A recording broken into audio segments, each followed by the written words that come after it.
really crushing this down. I'm gonna open my hand wide up. I want this chunk, I want to break into 2, 3, or 4 big chunks. So that's pretty good. That's the mistake a lot of round earth builders are making around the world, is they're treating this like a concrete mix. This is a low rise, high mass gravity wall system. We want big, beefy walls.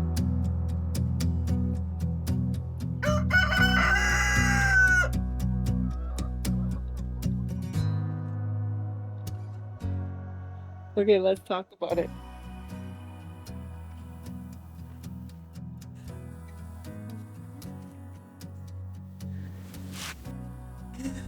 Welcome back to The Thai Life, everybody. My name is Michelle, and this is my nephew Rumi, who's visiting from Tasmania, which is about as far away as a person could get from their auntie, isn't it? We're standing in the already formed plot for our first project on the Rammed Earth course that we're holding right now here on our property. We are going to be building a Rammed Earth sauna. Tell them about the sauna, Roo. It's a sauna. Yeah, it's a sauna. It will be a sauna with a Rammed Earth wall surrounding it. We're going to be using that for the thermal mass. It's a smaller project than what we had originally planned on.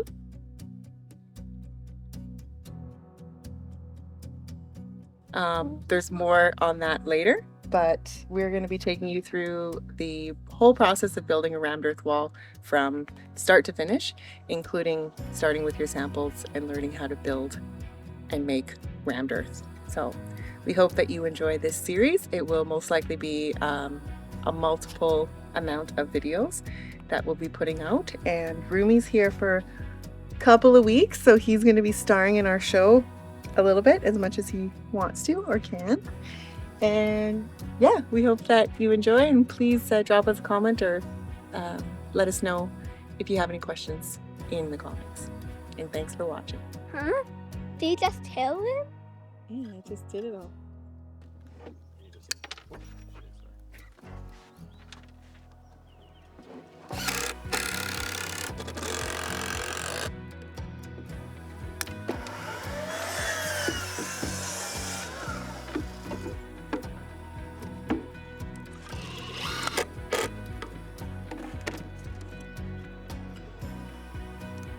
But this is just to learn the art of mixing, the art and science of mixing, and then we're going to go to those smaller forms and do some funky playing with color. This won't be a problem here, will it? No. Not affected. Just inside. Oh, yeah, the seams there? Yeah, yeah. We have a recipe for our basic recipe. We've pre-sifted some of the bigger stone out of this base material. But this is our 5,000 mil mix, which is great for sampling. And generally we'll fill one of those right to the top, although it gets a little harder to ram at the top. So you don't have to go all the way to the top if you don't want to. So we have our base material separate. Sometimes they're together, and then you just are pulling from one pile. But in this instance, you're going to want 3,000 milliliters of this sifted and 1,500 milliliters of that in your bucket. So I've got 3 there. You can grab the 3 and take your bucket, put 3,000 mils of that and 1,500 mils of that, right? And Why are we sifting this? because we don't need the big stone in it for this. Oh, Right. just for this? Yeah, in the wall it's more important. This is just samples, so Got it. it tends to gravitate towards the edge and create that honeycomb thing. We don't need that. For finer workaround features, I'll sift a bucket of material, and when we're in the big forms, like around outlets and stuff, sometimes it just makes it a nicer finish. But you can see here, the milliliters are right there, right? 1,000. So I know you got your imperial, so there's one for you. And that's Yeah. 4.5 cups. So Something like, yeah. and so that's it, right? 3,000 of that in your bucket. What's that, a quarter of a 1,000? No. That's, yep. And we're not in a rush here again. And if we run out of sifted material, I had a couple of guys sift with this earlier. And then we just throw the stones onto James's road there. Helps give him a base. You want to throw them back on the piles. This has some clay in it. I forget what the percentage is. If you really want to know what the percentage of the clay is in your base material, you take it to a lab and have them do what's called a sieve test, right? So they'll sieve a certain amount of material and they'll give you a percentage of how much clay and stone and sand and silt is in your mix. Okay.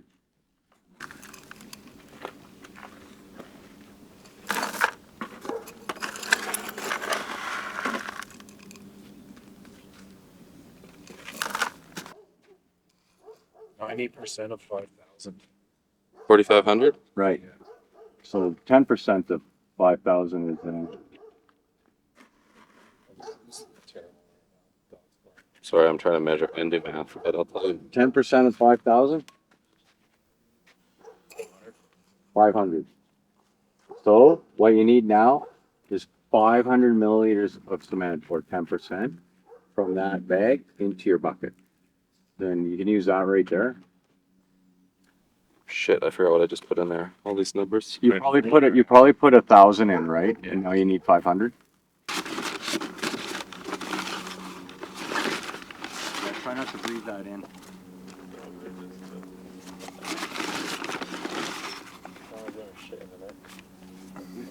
Make it stronger. They won't.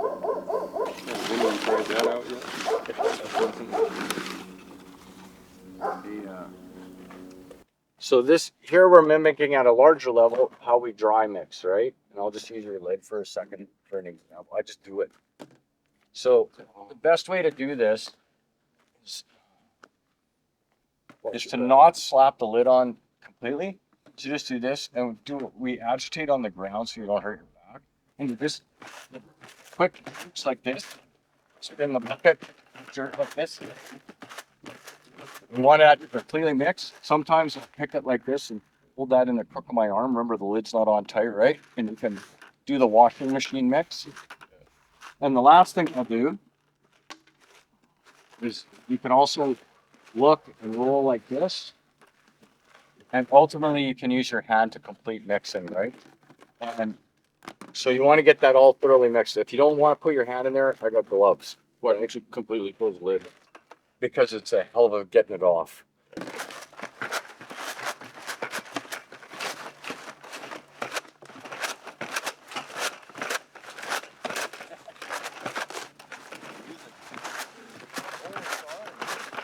I'm gonna give you some water and then you're gonna repeat the process, okay? Mix that up. Mix it good. Actually, I'm gonna do a little more. Yeah. Doesn't take much. 10% of that's good. 10%. How much water do you put in? 10%. By volume. No, I never measure. I never measure. If 10% moisture by volume, then we're gonna see how because climate and the sea level moisture of our material, that's what we're doing, right? We're ready for some water. And if it gets too wet, you also can't add any more dry material because the cement's already done with the base.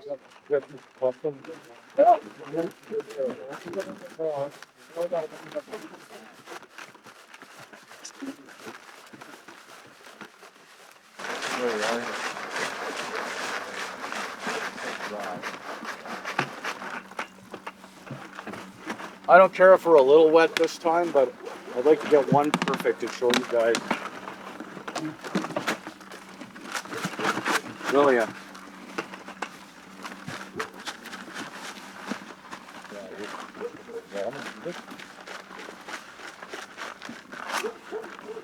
Yours is all getting stuck on the bottom, right? Yeah. Bust them up. Look at the bottom of your barrel. And your pipette is pumping at the bottom. Yeah. Yeah. So get that all mixed up good. The more you add, that's why I do that shake agitation really helps, right? What does a shake one look like? That's the back and forth on the ground. Yeah.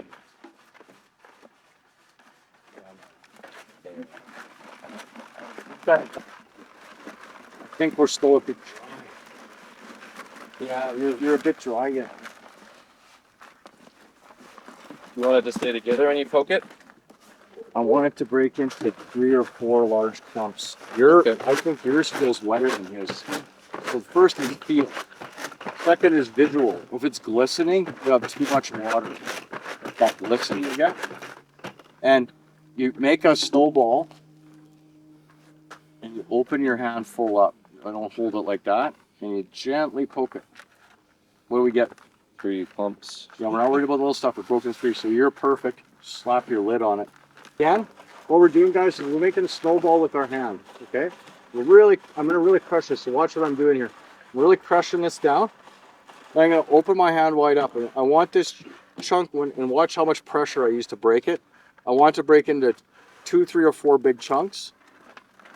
So that's pretty good. Probably be a little bit wetter, but we're gonna stick with that for now. Too much, like this. It's okay, it's your first time. I'm gonna make my snowball like this. I'm gonna open my hand up so that I'm not cupping the sample, and I'm just gonna give it a gentle poke. So you're actually pretty close. I'd say that's acceptable. So we mixed our material. We're not doing it in buckets, we're doing it out in the open or anything like that. We're transporting it to the forms and we're ramming it, so it's already evaporating. Air on wet. Air on the wet side. It's gonna be a little bit more water. Look at close. We're gonna add water as we mix it. Okay, so I'm gonna give everybody one of these. Hacksaw Jim Duggan board. Anybody gets that reference? Yeah. Oh! You like wrestling? Can't say I do. Now.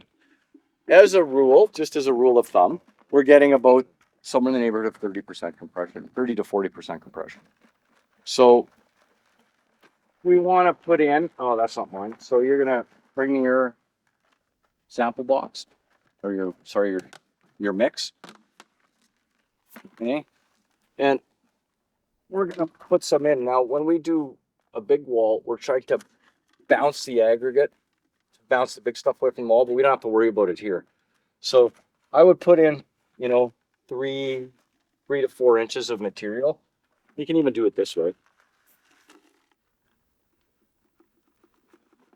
So you want the bigger rocks and stuff to hit the wall and then bounce more in the middle. And bounce in, and that creates a nice smooth finish, right? But we don't want to remove the big aggro. We want it in there for strength, right? But if you want a smooth finish, that's one way to achieve it. It's the best way to achieve it. It's very hard to do in mass production when you're using like conveyors and chutes like we're going to be using here. It's harder to. It's the easiest way. That's why custom work's more expensive, is because we're doing it by shovel, right? We're shoveling it in. So then you just level that out, okay? And take your little rammer here. And the first pass I do in samples is just lightly, right? Just to level it out, because we're not after wavy lines here. And then you just increase pressure. This looks a little bit on the dry side, but that's okay. That was me. And then I'm just increasing. Now we are not going to ram our walls like this, but we're going to do our samples like this.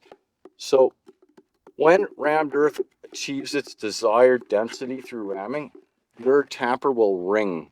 It'll go bing. You know that you're hard enough. And you saw how much pressure I just used there, right? This is 3 inch. If you're doing 3-inch lifts, you could ram your entire house with a 2x4, right? Just like that. Now I'm going to put a little bit more on. And why I mark these is I want you guys to remember how much pressure you're using on each lift, and then you can look after and see what sort of compression shows up on your wall, if there's any honeycombing or anything, right? So that's it. You can go all the way to the top if you want, and do it in lifts like that, okay? So we're just mimicking what we do in a big wall, but we're definitely not ramming the same way in the big walls. This is just sampling.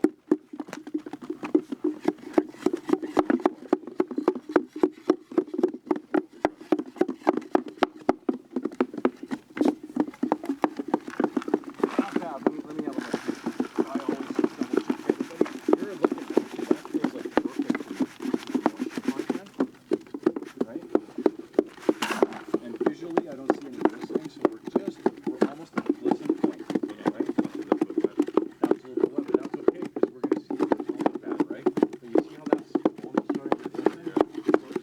finger on there and just push till it breaks, or just give it a little poke. Broke into two, so you're really good. Like that's probably a perfect mix right there for this temperature. If the mix is a little bit wet, I wouldn't tamp as much. No, your tamping's always the same. The problem with having it too wet is you're gonna force, it's gonna smudge on the wall. But you know what?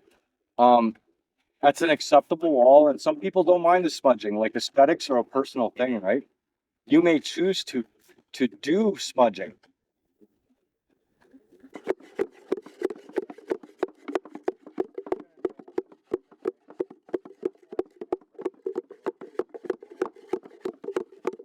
Hear the ring? Yeah. Bit of a ring.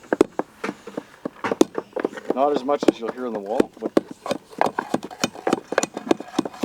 so when you're edge tapping like this, you're going up and down the floorboard around the edges, right? Yeah.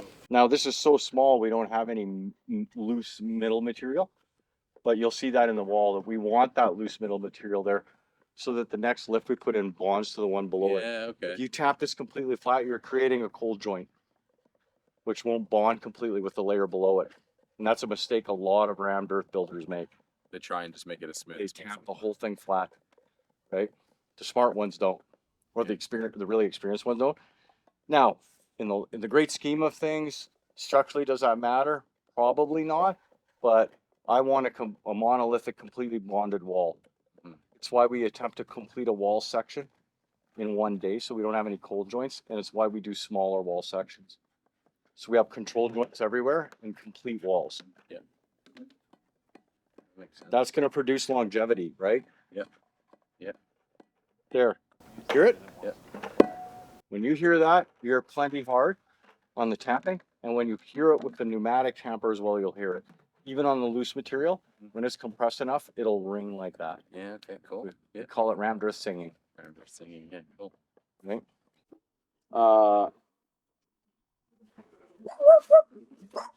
I don't want to use too much water. You can use this water here. So rinse them out. Please keep your water over there so we don't make our work area too wet. I have in the cleaning bucket some scrubbers. So under the table, and there's one of those black. So what we're gonna do now, guys, is pick your sample up and come back onto the cement pad here.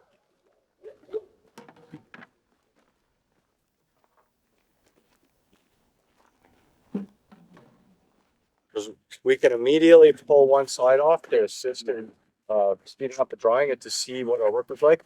But if we attempt to open the whole thing, these will just fall apart. They have very little hardness to them at this point. Now you can imagine if we did these in color, you're going to pull this open and you're going to see what colors you did. But here you rest in your layering. So, on a wall, would we be able to take one side of the wall off? No, there's only on samples. If you pulled one side of the wall off, there's a good. However, if we finish up at 8 o'clock, then we can pull those forms, right? Very gently, because we want the heart for 28 days before we do even touch it really. Don't even touch your walls with your fingers until 28 days if you can help it. Yeah. Okay? Nice. So But you can avoid that. you I can- think that was. that's okay, but that's well done.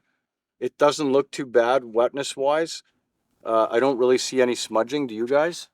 A little bit right here. A little bit. Wee little bit. That's from overtamping. That's an acceptable. Like I would put that as a wall, right? Where? We're gonna show it right here. You can kind of see it. We're gonna maybe well, there's some smudging there. Right, that's stuff. Right. This is good job ramming it. You know, this is the problem with stone. Whatever, it's hard to avoid getting those rocks in the mix. So here a little bit of smudging there, but other than that, good. You can see this is quite fresh. Well, no. Yeah, we can really see your layers. How come the layers is on that compared to that? What's that? How come the layers? How many? Whose is that? Mine. How many layers? It's quite a few. Yeah, that's why. So there's drying occurring in there. And yeah, it's just easier to see. It looks like the tapped is a little harder to. You'll see when we do colors, those layers are going to show up more. And actually, when you're doing, even if you did a no color wall, doing a much bigger patches between lifts or the time between lifts, you will see that line show up. We'll probably see your line show up more when this dries. So you can barely see them, right? But we have no color, all the same. So this is acceptable, good compression, a little more honeycomb than I personally like. Here's a little bit better compression, a smoother wall. It's both of these are acceptable. That all of these are acceptable so far. Some people love this look, right? This little more honeycomb look. They absolutely love it. I like it smooth, right? So it's up to you. And you can achieve that look in your wall simply by not doing the bounce method, by just dropping your material right in. You want to record it? I was wondering what I always see the bounce method. It bounces And you're going to the see bigger chunks into the middle, Yeah. and the finers fall right in. right, but there's an art to it because if you throw it hard, listen, It bounces to the other. what we're doing in essence is we're weakening the outer edge of the wall by taking the aggregate away from it. Okay, so we don't want to bounce very far back. Remember, we can only see the surface, so it's a gentle bounce. We don't want it to go back more than an inch. Okay, got it. Right? Yeah. Now there's builders that build with that as their base, right? That's going to be a weak wall because big aggregate's part of what holds that matrix together. It provides rigidity and strength to the wall, that big aggregate. Yeah. When you remove it and only use like a very sandy mix, that's what they do in concrete. And that's the mistake a lot of round earth builders are making around the world is they're treating this like a concrete mix. And it's not that the wall isn't good when they're finished or everything, but it does not have the strength of a wall with aggregate in it, with the 3/4 inch aggregate, and it won't last as long. And they're also generally building their walls way thinner than they ought to be. This is a low rise, high mass gravity wall system. We want big, beefy walls. Otherwise, go build with concrete, right? So 2 feet to 3 feet thick is what I'm shooting for. We have a much smaller form, so we're gonna have our mixture while adding color to it. So this is a half batch. So can everybody read that? Yep. 1,500 milliliters the sift, 750 milliliters of sand. Then you're going to add 250 milliliters of cement, 30 milliliters of color. Just wait, go back. Getting ahead of me. We'll get there. Where's our pigment? I'm sitting on it. I want everybody to come over and pick a color that they want to do. And Hey, you got buff, Fonzie? Just black. Congratulations. Actually, the color too. Okay. So don't spill those, please. color.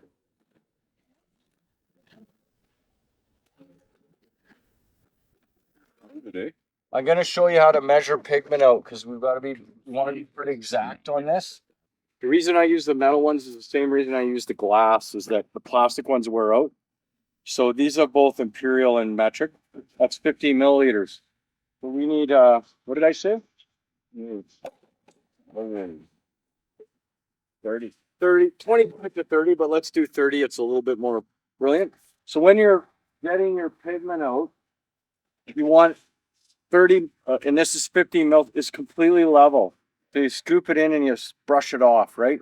There's 15, 15, 30, done. So what you're going to do is you're going to put in your 1,500 milliliters. It's like I've been drinking or something. 1,500 mils of the sifted. We should have enough there for everybody because it's half of what we just did. 750 then sand. 250 cement, 30 milliliters of your color. There's a set of spoons for everybody there, right? I often use like a utility knife to level it off. You use a stick or whatever.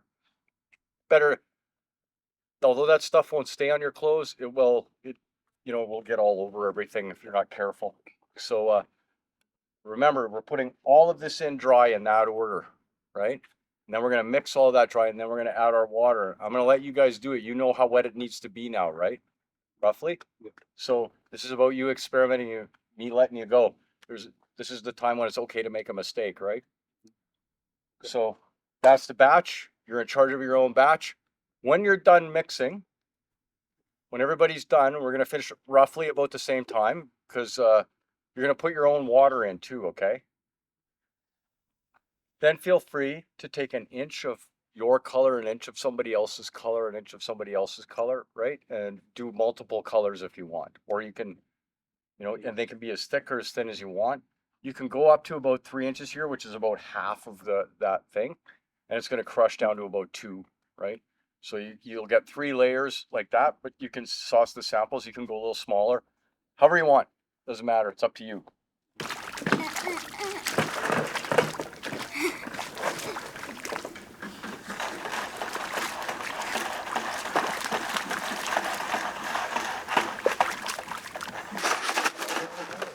Oh yeah, it just disappears in there. Like, did you see those samples? Like those other ones? Yeah, Yeah, I looked at them. yeah. That's when you put water on this, it's going to change color, and then when you get it in the form and around it, you're going to see that. So it pushes it together. Well, it spreads it. No, it spreads it, and the wet, it sticks to everything, right? Okay, so it comes out more than what I'm seeing here. Oh yeah. Okay, okay. Oh, I know. It doesn't look like there's anything in there. Yeah, that's what I'm saying. I'm like, does it come out? That's why you got to really mix it because you can't. So, I might, is it okay if I do this? This is what you do. I kind of want to try that.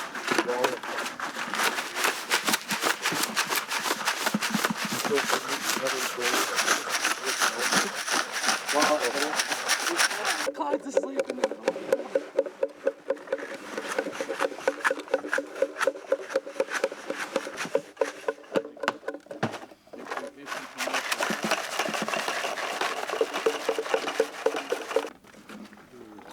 And like, you're gonna have lots of time tomorrow, James, to play around again. So you wanna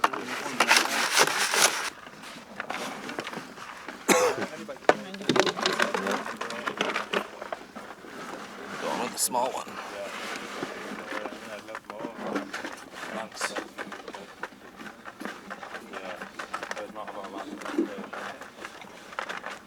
No good thing for your box.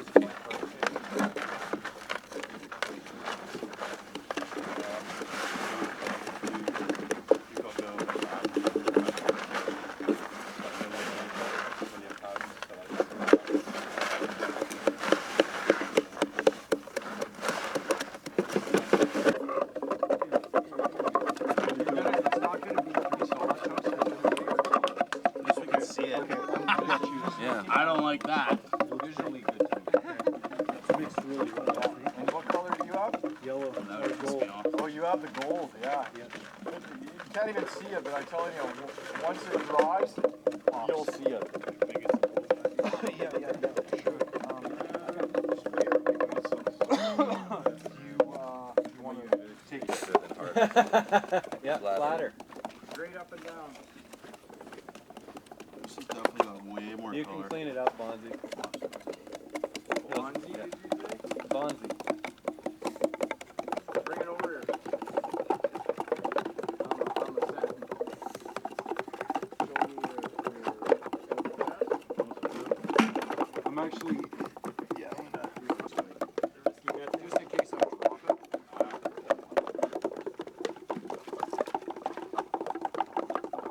That's good. Go.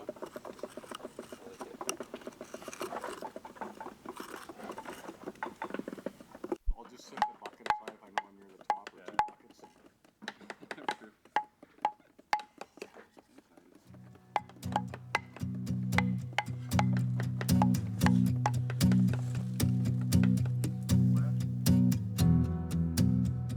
We making it.